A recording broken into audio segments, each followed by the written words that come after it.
podcast.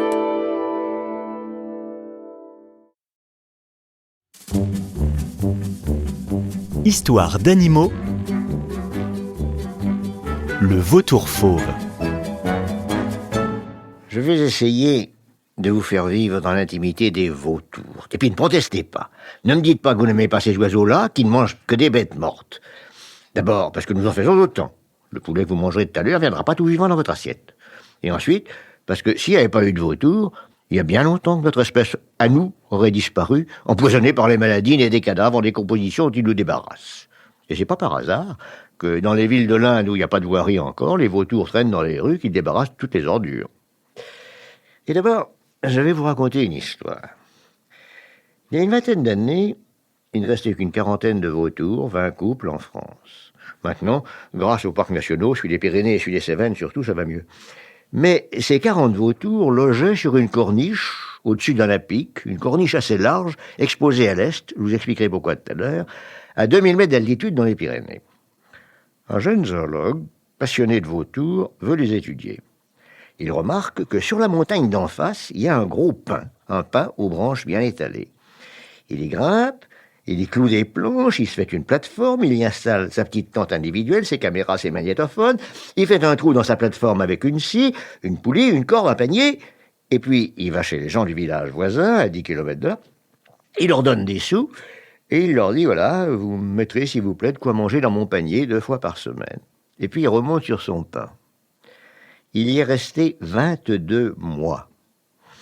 Tout ce que je vais vous raconter sur les vautours, je le tiens de lui. Voilà. Il s'agit de vautours fauves, des oiseaux immenses, 2,80 m d'envergure, plumes fauves, très courtes sur la tête, avec le cou tout nu, par hygiène. Parce que quand on plonge sa tête et son cou dans un cadavre, les plumes se salissent. Un très grand oiseau est très léger, 7 kilos, pas plus, parce que comme tous les rapaces, il a les os pneumatisés, creux, pleins d'air, et des tas de poches à air sous la peau pour être plus léger, pouvoir planer plus longtemps en ouvrant ses ailes immenses.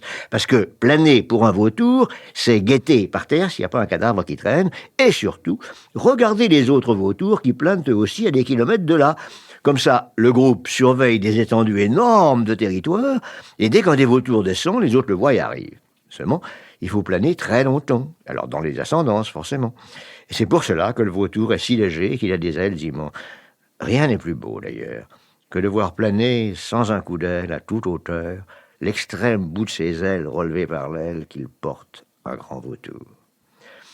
Avant de planer, il faut s'envoler. Et c'est pour ça que les vautours logent sur cette corniche, à toute hauteur, exposée à l'est, parce que le soleil la chauffe dès le matin, que l'air monte le long de la paroi à pic, sous la corniche, et que le vautour, pour s'envoler, n'a qu'à se laisser tomber dans le vide, ailes immenses, grandes ouvertes. Et c'est pour cela que les vautours ne prennent l'air que vers 10 heures du matin. Et c'est pour cela aussi qu'ils vivent en communauté, pour être plus nombreux, pour décrire leur rond dans le ciel, donc plus nombreux à surveiller tout ce qui se passe par terre. Et c'est ainsi qu'en fin de matinée, vous voyez une vingtaine d'immenses oiseaux s'envoler vers le ciel et commencer à tourner, presque sans un coup d'aile. Chacun guette les autres et guette par terre. Leur vue seule leur sert, pas l'odorat. Vous pouvez mettre un cadavre en pleine putréfaction dans un endroit bien visible d'en haut. S'il est caché par des broussailles, par exemple, les vautours ne verront pas.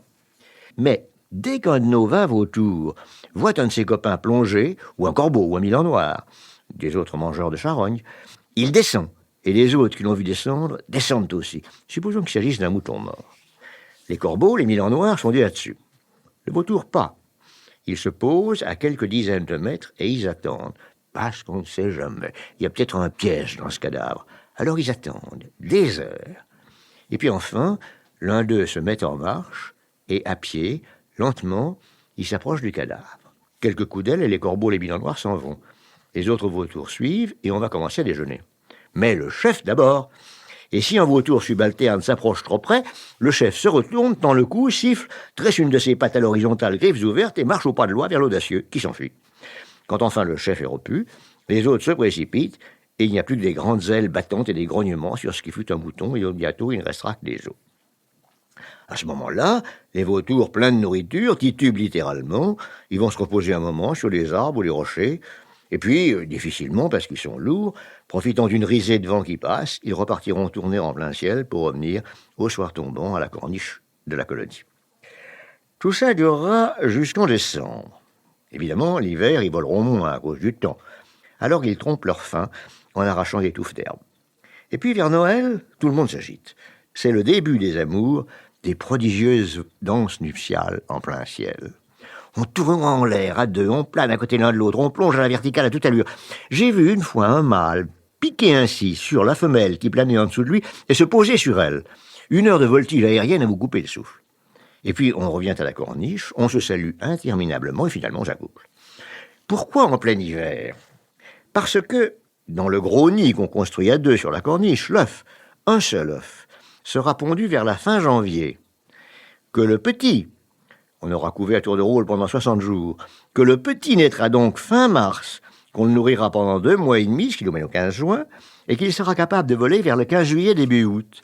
Et que, à ce moment-là, il y a plein de nourriture pour lui là-haut, parce que août est le mois où les brebis transhumantes qu'on monte là-haut accouchent, et il y aura par terre tous les placentas de ses naissances. C'est ainsi que la vie sentimentale des vautours est directement liée à celle des moutons transhumants, dans nos Pyrénées du moins. Ensuite, la vie reprendra, longues heures sur la corniche à se faire toilette, interminable virée en plein ciel, songez qu'ils volent à 600 km de leur corniche pour trouver de quoi manger, et retour à la corniche ce soir, avec une force de vol incroyable. J'ai vu 2 vautours piquer vers un nuage et le traverser. Pas très malin à noter. Ils ont un cousin, le vautour percnoptère, qui vit en Afrique de l'Est, au-dessus des zones où il y a des autruches. Ce vautour-là adore les œufs d'autruche. Seulement, il faut les casser.